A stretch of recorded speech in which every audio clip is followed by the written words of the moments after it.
दुनिया से ये सुकून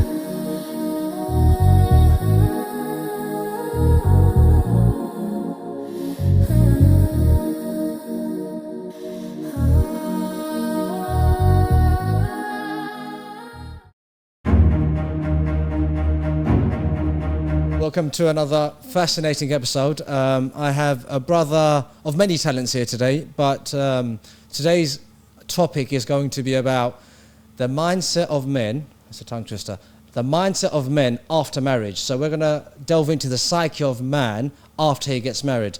Now, my brother here, I've known him for a very long time. Yes. Brother Lace, thank you very much for coming on. Thank you for inviting me on. No, I think it's an absolute pleasure, and I think inshallah, I hope the audience benefits from what you have to say. Just quickly on why I brought Brother Lace on.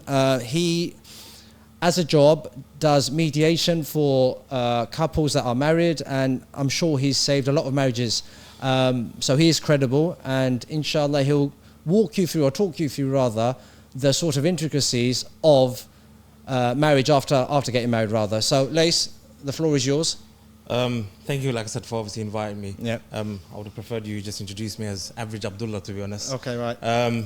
Yeah, I mean, in terms of my background, as obviously mentioned, I do a lot of sort of mediation support around mental health and that. I think obviously I've come on just to hopefully give good counsel or give good advice around things like marriage, and as you mentioned, obviously the day after marriage, because I think a lot of us, when individuals get married, we tend to get very sort of caught up about the day before marriage, or the marriage day itself. What we don't realize is there's things that happen after the sunset. It's like a movie. You go to the sunset, it tends to stop at the sunset, but nobody actually asks the question, but what happens Happily after ever the after. couple exactly Yeah. go to the horizon, as they say. So yeah, that's why I've obviously come on in terms of just giving advice to people that are looking to get married and what they should expect after. Thank you very much. Just quickly, a shout out to my sponsors. Thank you very much for our main sponsor, Hyana Estates. They offer guaranteed rent. They cover the entirety of London. Please check them out if you have any properties. Also, RC Catering, if you're looking to get married, hold parties, a Mendi party, they provide all the food, so check them out as well. Thank you very much. So, Lace, thanks for the introduction. So, the day after marriage, let's start with that. The day after marriage, tell us. It's the real thing, as they say, as in straight after marriage, the responsibilities kick in. I'm not sort of trying to paint a dim image that marriage is not enjoyable. So I've not come onto the show to sort of discourage people. I'm not here to lecture individuals saying not to get married. It's something encouraged both within our faith, obviously my background being Muslim, and just in general in society, whether you're Muslim or non-Muslim alike. Ultimately, you're in the world. You don't want to live in this world alone. So I'm not discouraging people not to get married. It's more after obviously you get married, you start thinking about, as I said, the responsibilities of what you do in marriage. For as a man, things that, like I said, financially providing, understanding that, for example, if there's going to be children coming out from it, what's our responsibility? Because as I mentioned before, we're all caught up about the rosy period. It's even mentioned, they say 6 to 9 months. But then comes the actual responsibility of looking after a woman in terms of, like I said, what our roles are as a husband. And again, I'm not talking from a book. I'm talking from life experience, mistakes, and etc. So for me, this is why I've come on. That anybody listening into this, I'm speaking man to man. At the end of the day, if you want to read books on it, go ahead. But if you want to talk about life experience, that's what I can share. And from the people, like I said, I've supported and still continue to support, the issues that keep arising. I heard it even today. Just before I came to the studio, someone contacted me, funny enough, about the support they need and the fact that it's not as rosy as people seem to think. And that you have to, as I said, and I'm sure you've seen in some of the podcasts, you have to tone down in terms of how we behave and accountability and things like that. Just quickly, you said a lot of things there. The audience are obviously thinking this. Are you married, or have you been married? No, I was married, and obviously, again, it's not something that I'm sort of proud of and gloating about. I'm divorced with obviously kids, and it's hard.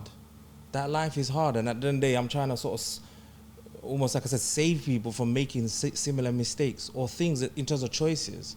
I'm not here to hang up the laundry or, get my laundry dirty in that sense. But as I said, it's ensuring that people don't make those same mistakes or those same life choices. The first step for any human being in any sort of challenge in life is to acknowledge the mistakes. So I commend you for acknowledging your mistakes.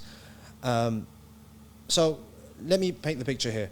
Divorce rates are through the roof. Divorce attorneys, or rather solicitors in our country, are making a killing Yes. through mediation, and they're a necessary, I wouldn't say evil, but they're a necessary agent to ensure that people's rights are protected and fulfilled. Even in Islam, divorce is disliked, but it's still a mechanism that needs to be used as and when it needs to be used. So someone's been married now, so let's forget the prior to marriage. So whether they're courting or dating, they've got married now. Especially in Islam, you give a mahar, and you know, iron out the particulars. So I pay X amount, and then there's other things that, particularly in the South Asian culture, and in a modern British society rather, I'm not going to live with my in-laws. And some women make that as a particular within the contract, that when we do get married, I'm not going to live with your in-laws, or we're going to live with you with my in-laws for maybe 3 to 6 or 7, 8 months, and thereafter we need to find our own place. Can we start with that?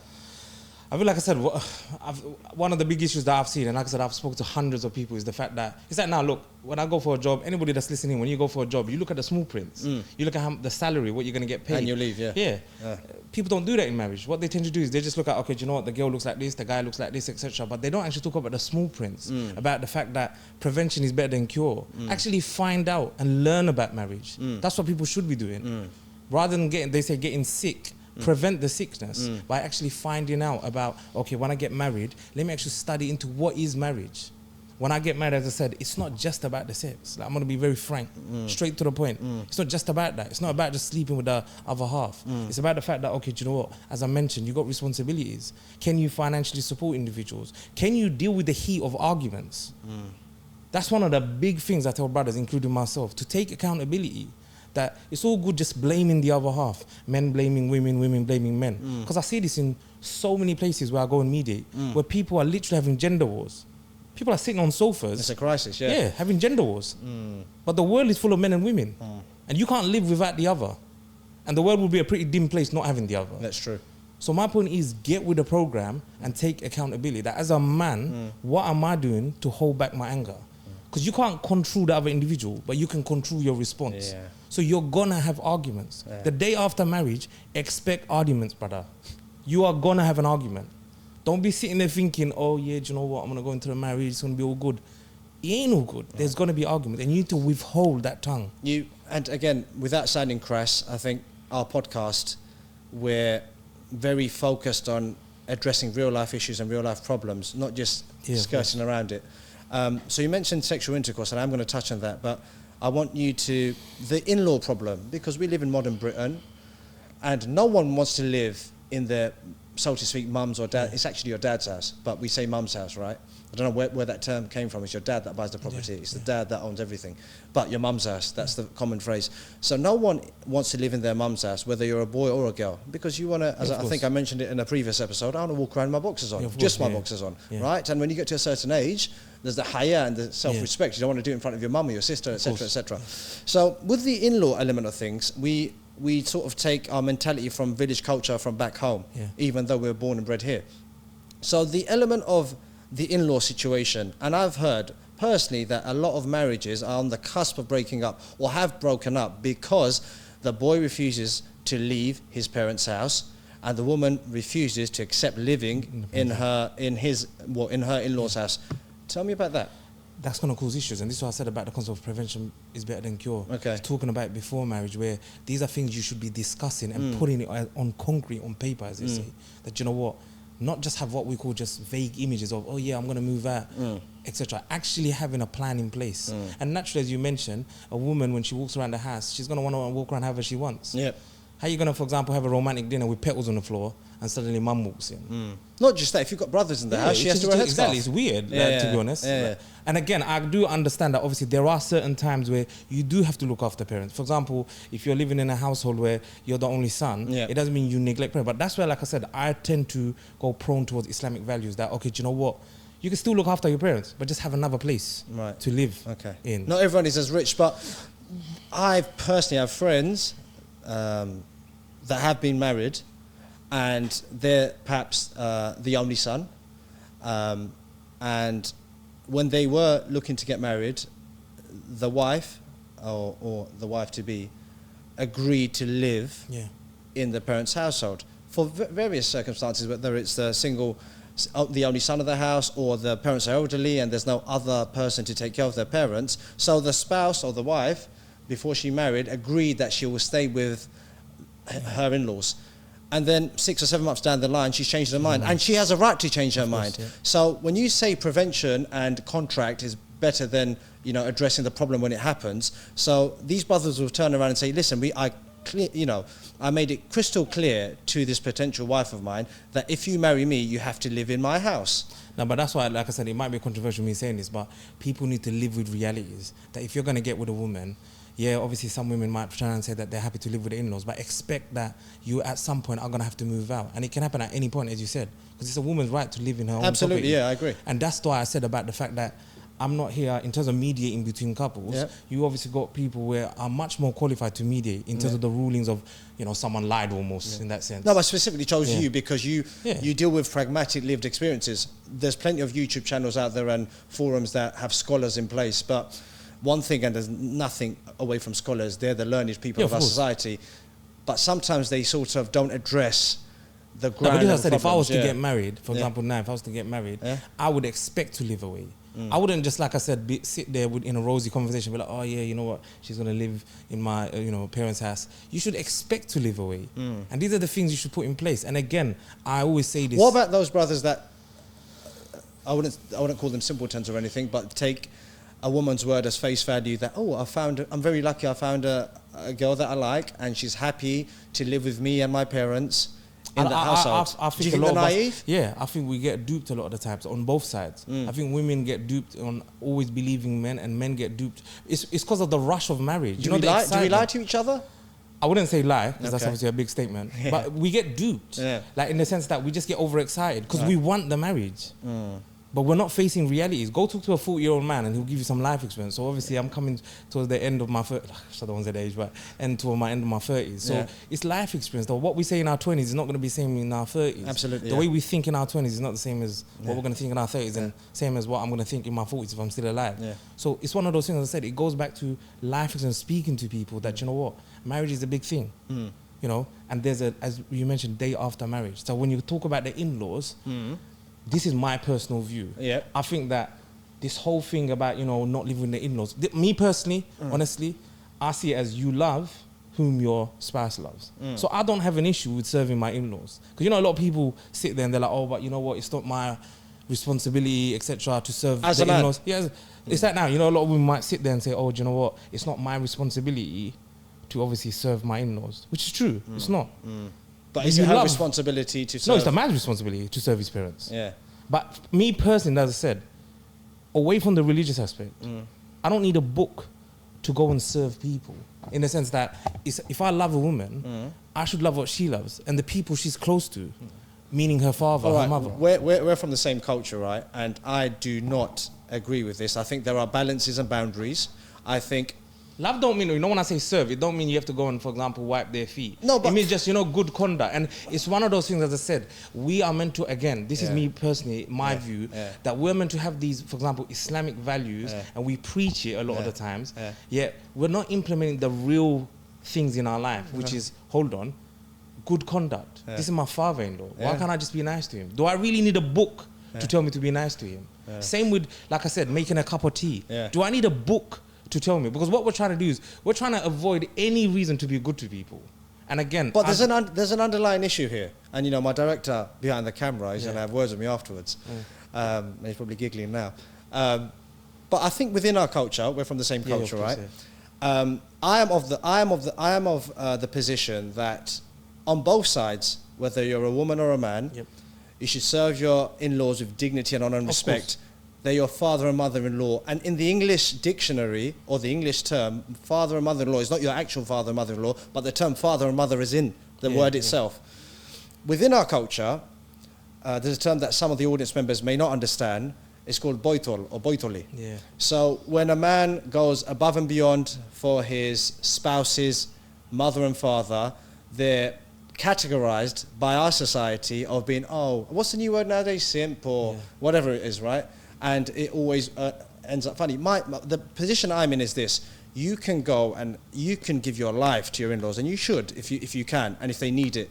But do not neglect your own family at the expense of your wife's family. There always needs to be a balance, but there is no shame. It's actually honourable to help your wife's family and vice versa, because sometimes you might marry a girl from a household of girls, and there's no male figure apart from the father, who may be elderly. So when you marry into that family, you should use your common sense to know that you will have to take on a lot of responsibility as the male figure of that family now. And if people like your friends or your society ridicule you, I think you should give them a slap. I'm not promoting violence, by the way, proverbially speaking.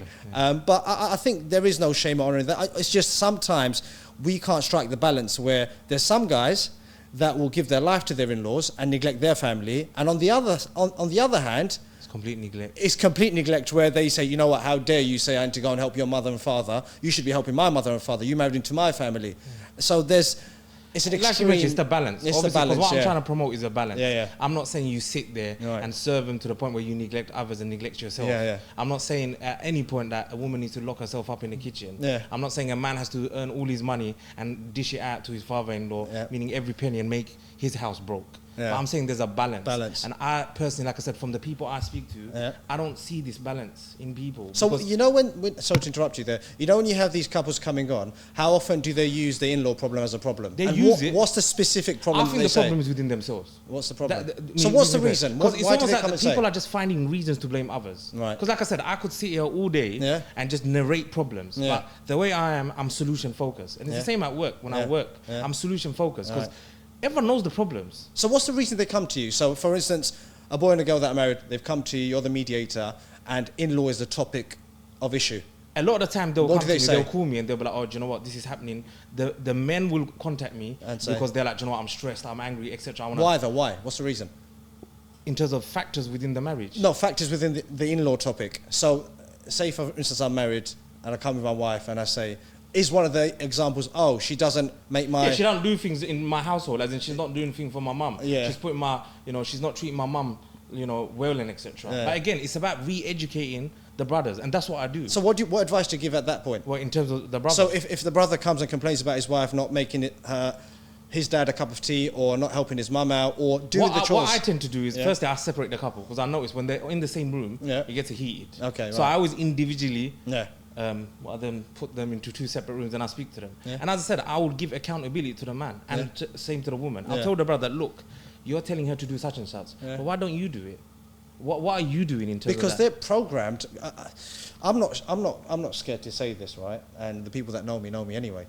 I grew up in a household where my mother was a housewife, my father was a businessman, so he handled the financial situation, and my mother was a full-time mother and a housewife. So she did a lot of things for me. Yeah, but you're not living in I'm 1970s. I'm not, but the thing is, I'm saying is you have to, wired. when I say people should get with the time, it's to get with 2024 and see what the market is saying. Yeah. It's like when you get a new job. Yeah.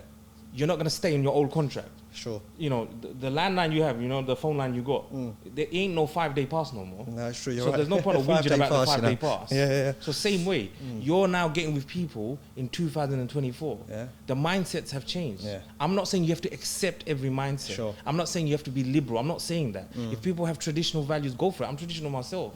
What I'm saying is accept the realities and then live with the realities. Adjust. And adjust in the sense, don't come and moan later on when you're like, oh, but I didn't know this. You did know this. Yeah. What happened was you got caught up with the horizon. The picture of, I just want to walk away with this lady or this man. Yeah. And that's what it is. People do not filter things. Yeah. All the problems that I've seen within even myself. Yeah. The truth is we know about it. Yeah. We just don't want to talk about it. Right. It's like I mentioned, I remember, I think I spoke to you because obviously we've known each other for a long time. Is that a lot of brothers, they think, okay, do you know what, when I get married, I've got these issues where I keep, looking at women or etc. And they've been with 10, 15, We're going to touch on that, yeah. It's not going to change, brother. Yeah. It's going to help you. Yeah. Marriage will help you. Yeah. So again, I'm not, and I want to put it out on the record, I'm not discouraging people from getting married because Islam promotes it. So fix yourself. But still fix yourself. The whole point, when people narrate this prophetic tradition of marriage is half your deen, I hear it all the time, marriage is half your deen, etc. Why don't they read the other part? The other half is to fear God and to stay dutiful to Him. You should be dutiful to Him regardless if you're married or not. Yes, true. Marriage is not, like I said, it's not a light bulb moment. I got married to my husband or my wife. That's it. Next morning, I'm gonna stop smoking. It just don't happen. Yeah. I've been working in mental health for 10 years. Addictions and habits don't stop the next morning. We're going to go into that. Just to summarize the in-law issue. So what you're saying is that even if a brother stipulates to his wife-to-be that I want you to live with my parents, he should pre-plan that there's going to be a time where she naturally, at any point, it's human nature. Yeah, and that is her God-given right, because that's the reality. Yeah. So, and especially if it's a Muslim couple. Obviously, if it's a non-Muslim couple, it's separate. But Yeah. if people are a Muslim couple, that's her God-given right. So it's one of those things that you should almost accommodate that and expect regardless. that, regardless. So, ladies and gents, if you're watching, a lot of my audience, alhamdulillah, are married and in very successful marriages, and I wish you very successful marriages. Those that are looking to get married, especially men that are going to stipulate, what I mean by stipulate is have a condition in place to your potential wife-to-be that you have to live in my household with 3 of my brothers and my mother and father. It's very naive of you, and the wife in Islam and in this British culture that we live in has every right to turn around and say, I want my own place. That moves me on to my next point. Who doesn't want their own place? But most of us, I don't care if you're wearing Gucci or whatever you're wearing, right? You can barely afford the rent in this Yes, area. you can't. You can barely afford the rent, and you can sit on your high horse and say, "Oh yeah, I've drive a nice car, and I've got you," and stuff like that. I think it's embarrassing, and let me not go there. But I think most of us, and I'm speaking generally here, without getting any individuals involved, are looking for council flats. Where depending on the welfare state, in order to provide our wives, with accommodation, So if we're in a conundrum here. So on one hand, a wife requires her own place, Islamically and by British culture. Who doesn't want their own place? On the other hand, we're used to living as not nuclear families, but everyone lives in one house, right? So, and I don't want to go into an economic session here. So what happens then is we have a surplus of money, as in contrast to English people, for instance. So we live in one house, so we don't pay rent. We live in our father's or mother's house. We have a surplus of money. We don't save for the future because on one thing, usury is haram for us, so we're not going to buy a house. And renting is a no-go because we've never rented in our life. So the surplus of money we have, you use to go on restaurants and buy expensive clothes and go on 5 holidays a year. Now, you get married now, and the wife is demanding, through her own right, that she wants her own place. The only way you can only get your own place, because you're either on median income or you've got a lifestyle, a luxury lifestyle that you don't want to give up, is chasing a council house. Now, council houses are finite. And it's also embarrassing. I'm not scared to say it. It's difficult to find one. It's difficult to find one, but you can't be on your high horse and say, oh yeah, I'm doing well and this, the other, and then you're trying to bid for a council flat. Council houses were specifically made for people that are struggling. Now, I understand the opposing argument that housing stock in this country, and even living in London and inner London, is extortionate. So my point to you is this, without me having a rant. If someone has best intentions to move out, they're not going to pay private rent purely through culture. Even if someone can afford to pay £2,000 private rent, which is what the going rate is now for a nice place, they will refuse to pay it because they've grown up from a culture and society where they haven't paid any rent at all in their life. So it's a prolonged habit that they have that they refuse to break. So what they do instead is they stay in their mum and dad's house, take the grief, save up for a deposit. So in that period, that might be a year, 2 years, maybe even 3 years. By the time they have actually saved that deposit, the marriage has fallen apart. Tell me about that. Yeah, but this is what I said. I mean, you mentioned it yourself. It's a condom, isn't it? It's between a hard and a rock. And to be honest, there's no specific solution per se. You have to look at an individual case by case. And again, it goes back to my original point of the concept of prepping for marriage and understanding what marriage is. That the day after marriage means finances. That, you know, again, me personally, this is my personal view, I would not be spending 20k on a wedding. You're living in a council flat, brother. 2-bedroom in Tower Hamlets. On top of each other. On Ben Johnson Road. I would not be spending 20k. And what did you do it for? You did it for the fact that you just wanted people to, you know, showboat. Brother, you're hiring out $5,000 car. Well, in their defense, though, I mean, I wouldn't even say in their defense. Because, Wouldn't you know, they say, and this is why I said, you know, with me, the kind of counseling and coaching I give to brothers is, and sisters is, I don't give them defenses. If you want to cure the sickness, acknowledge the sickness. The sickness is, like I said, you spend $1,000, $2,000 per day on your wedding day on a Lambo or whatever you want to do, and that's just standard now. I'm not against people enjoying themselves, but brother, be realistic. That is his You're living realism, in Tower though. Hamlets. That's brother. his realism, No, though. but realism is in the fact that you're living in a council property. He'll never afford that car, but it's Yeah, his, but he's hiring it. yeah, and but then it's his best the- day. Okay, fine, it's his best day. But then the day after, what he's doing, he's moaning He's back to his about the fact polo. that he's bankrupt. Yeah. It baffles me. You know, they say I've been in this field for 10, 15 years. Yeah. It baffles me that we're sitting here and we're moaning about a problem when we accelerate the issue on ourselves. So the 20 Meaning, minimum. imagine you don't have money, Yeah. then God gives you money, Yeah. and then you're like, do you know what? I ain't got money for food. Yeah. I'm barely affording the rent. Yeah. But what I'm gonna do is, because it's a big day, and again, I'm not taking away the fact it's your big day. Yeah. Good, it's your big day. Yeah. But there's other ways to celebrate it. Yeah. Celebrate it with your other half, and spend within your means. Bro, I'll be honest. I don't see it amongst people that are not of faith. I work with non-Muslims, Yeah. and I'm saying it to you now. I have never seen Yeah.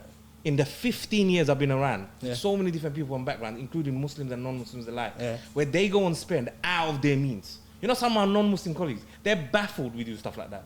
They're like, oh, you got Ferrari. They're baffled. That's because we live in our mum's house or dad's house. No, but no they're rent. baffled at the fact that why would you spend that much? I know non-Muslim colleagues, when they go out, Yeah. they wouldn't even, they just have a side salad. They don't even order the main food. That's bro. because they pay rent. No, it's because they're trying to save money for the bigger day. You know, they're looking at the future. Yeah. This is what I said about us. We're very close and we just think about the wedding day itself. You know, I told you the wedding, but not the day after. No. The day after is you got a whole life with that woman or Yeah. with that man. Yeah. You got a life with children. Yeah. So save your peace, save your money by not spending on the extravagant things, so you can have a banked up of money for those things instead of, okay, you know what, I can't afford rent. Because it could be, as I said, case by case, where you have to privately rent. And again, I'm not saying it's idealistic, because I'm not going to paint the utopia.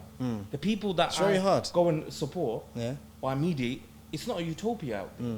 But what I'm trying to do, or what I'm trying to sort of almost advise people, is that don't cause more problems to yourself by, as I said, overspending or looking at others and saying, well, they do this. But so I can do sometimes in their defense, and I have a defense, sometimes you're from a family or you know, keeping up appearances. I get not spending £50,000 or £60,000, which some weddings, if you can afford it, why not? But even at the very minimum nowadays, and the audience can comment and say if I'm wrong, your minimum spending about £25,000-30,000, and that equates to the food. Your guests are going to be minimum about 300 people. If you're 300 people that you probably don't even know. well, yeah, You don't I know guess. Abdul Jabbar. Yeah, You don't know Khoiso Chowdhury. Yeah. You don't know these people. Yeah. Bro, they've never come to your house. yeah, but that's our culture, And I'm not though. saying, again, people shouldn't invite people. So people shouldn't misinterpret from Yeah. the people that listen that Yeah. I'm against people inviting. I'm saying do it within your means. Yeah. Like this is what I said, it baffles my mind that people are complaining about problems Yeah. and then they're crying about the fact that they have the problems, but they don't want to actually go to the issue. So let's bring it back. So you've had people saying that they're struggling financially, And they're but they've making spent bad 30,000 financial choices. and they've spent 30,000 in they're the still wedding. paying off, yeah. They're still paying off Yeah, the still wedding. paying off. So you've I got know people now Yeah. that are still paying off their wedding. How long have they been married 10 for? years plus. 10 years plus. 7 years plus. Bloody hell. You know, they're on like a, standing order. Standing order. Or they borrowed money. Okay, wow. And again, they borrowed it off like friends, family, banks. Like, what are you doing? Like, most of the majority of people that might be listening, I'm going to assume are going to be Muslim. Yeah, alhamdulillah, yeah. So alhamdulillah, And non-Muslims, we or invite non-Muslims, everyone, But yeah. even then, like, you are starting a new life, Right. this whole life of marriage, Yeah. in debt, by choice. I'm sorry, but like I said, I don't have an excuse for But that. there's other pressures, though, because your father-in-law might think, how dare you, you're going to take my daughter and you're going to have the red Then carpet. be assertive. This is what I said to you about prior to the marriage. Be assertive. It doesn't mean you need to be rude. It doesn't mean you have to be cheap. I'm not promoting cheapness. Yeah. I'm not saying don't spend on your missus. Yeah. I'm not saying don't spend and buy nice clothes. I'm saying don't look at others Yeah, and think you have to match that. Yeah. Because you don't know how much he's earning. no. You're earning 25k. Yeah. That brother, you might think he's doing his government job 25k, Yeah. but he could have a side business that Yeah. you don't know about. Yeah, yeah. And this is what I said about, and it goes back to the fact that we don't need to flash it. Women are shrewd, though. They ask about your occupation, And your they income would. levels. And they, should. They should. If you had Absolutely. A daughter, if you had a sister and you want Absolutely. to marry her off, that's the first thing you Yeah, know. I do, Because yeah. at the end of the day, someone's going to have to look after her. Yeah, So that's you're going to it. naturally ask, listen, it's not my responsibility anymore to look after her. It's now yours. How are you going to look after her? If you don't put a roof over her head, Yeah. a safe roof, and food on the plate, and obviously clothes, that's, they call it the basic thing in marriage. And this is what people should be planning. So again, it goes back to the fact that if people have the problem, yes, you can mediate. But people should try and not accelerating the issue by causing problems to themselves. Right. Live within your financial means. Financial means. Okay. There's so many things to discuss, but I want to touch on a point that may sound crass, but it's very important, so I'm going to say it. So sexual intercourse. I'm not an expert on. You're not an expert, no. on all these No, stuff. that's fine. So, as a man, right? As a man, and we need to keep haya and respect while we discuss this, so let's tread on eggshells Of course. as much as we can. So, as a man, the honeymoon period or prior to marriage, you know, you consummate the marriage. But after you consummate the marriage, and I'm sure 100% of men can attest to this, after they've consummated, the dopamine levels take a nosedive. Yeah. I'm sure you can read between the lines of what I'm saying here.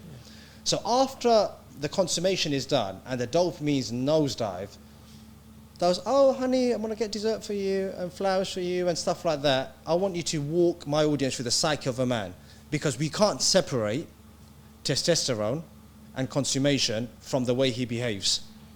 I'm going to go straight to the point. Go on, Obviously, it's a mate. very sensitive subject, Yeah. and I know obviously people have different views. I hope you've I'm I here hope the opposite. audience have understood what I've said. I'm not going to claim that I'm some sort of relationship expert in terms of these sort of things. I Yeah. said you've got much more qualified people. Yeah. But from the 10 years, and that, I would say that's still a substantial amount of time It is, yeah. talking to people, and we're from the same community. Yeah.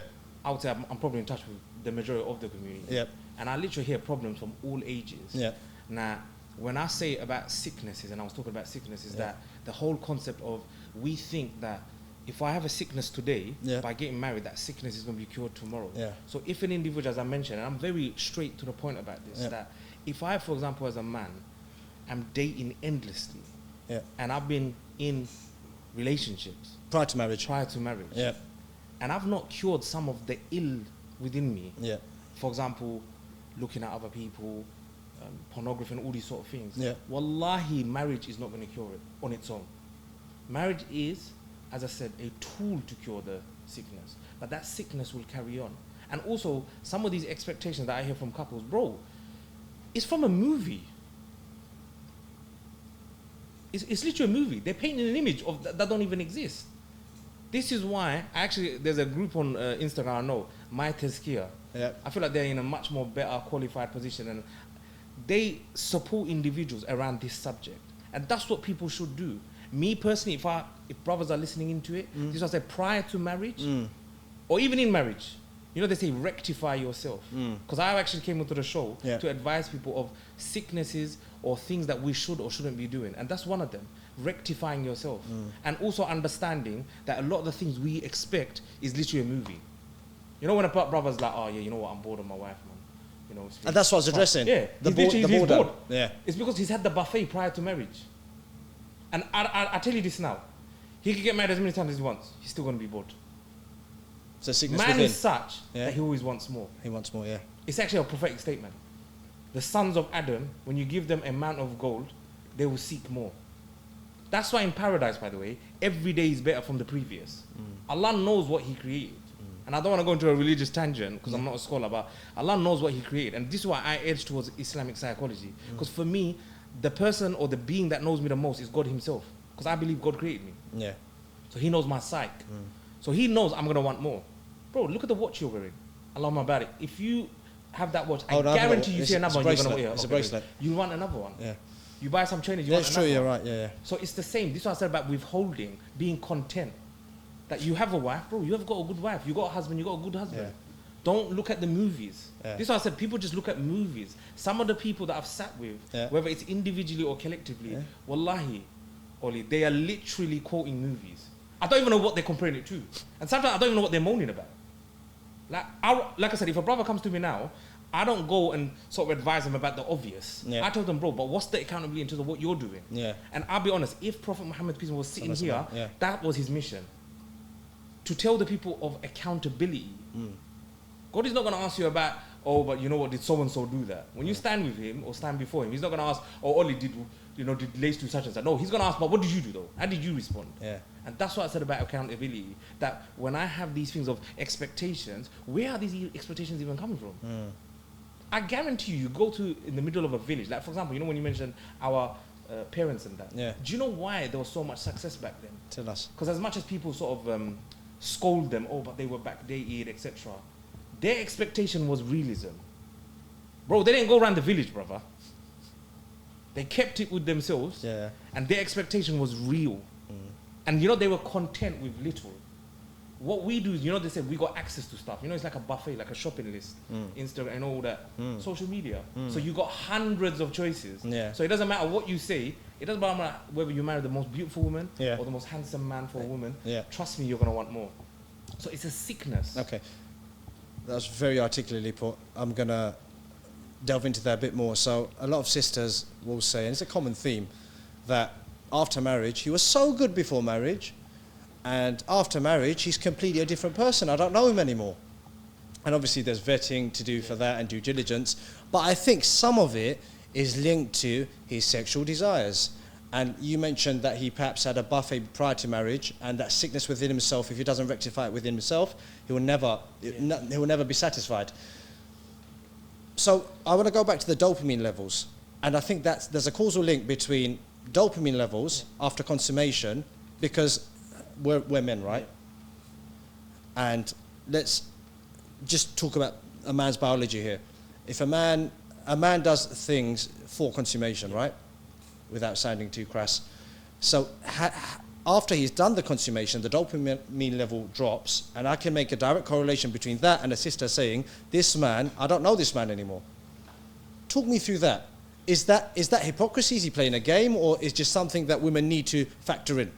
Women need to factor it in. But as I said, again, I'm not claiming to be an expert. Right. But it's your dopamine levels. Like I said, there's other ways to obviously reach dopamine level in terms of, like I said, that you can do other things in terms of being busy, you know, with things like exercising, etc. And in terms Sure. of having a wholesome life. Yeah. And this is why I said, again, this is my personal view. I'm not saying this is the view of, Yeah, absolutely. you Yeah. know, professional psychologists, etc. It goes back to expectations of what we expect from a marriage. That we tend to think that is the end of the marriage, as in that is the marriage. Just A lot of more so young. Why is it a very important aspect of it? It is not the marriage. 5%? Again, I'm not going to go into percentage, because for some people, this I said, it's about individuals. Yeah. For some individuals, when I speak to them, Yeah. it's 90% of the marriage. For other people, it is the reason they got married. The physical element. Yeah, the physical element. But this Surely I said, you prevent him from getting married if he comes to you and says, I want to get married because physically... yeah, I don't think that should be the only reason to get married. Yeah. But this I said, it goes into all these deep topics. Because you've got these kids saying, oh, I don't want to do zina. And that's very commendable. Zina is a big crime in Islam.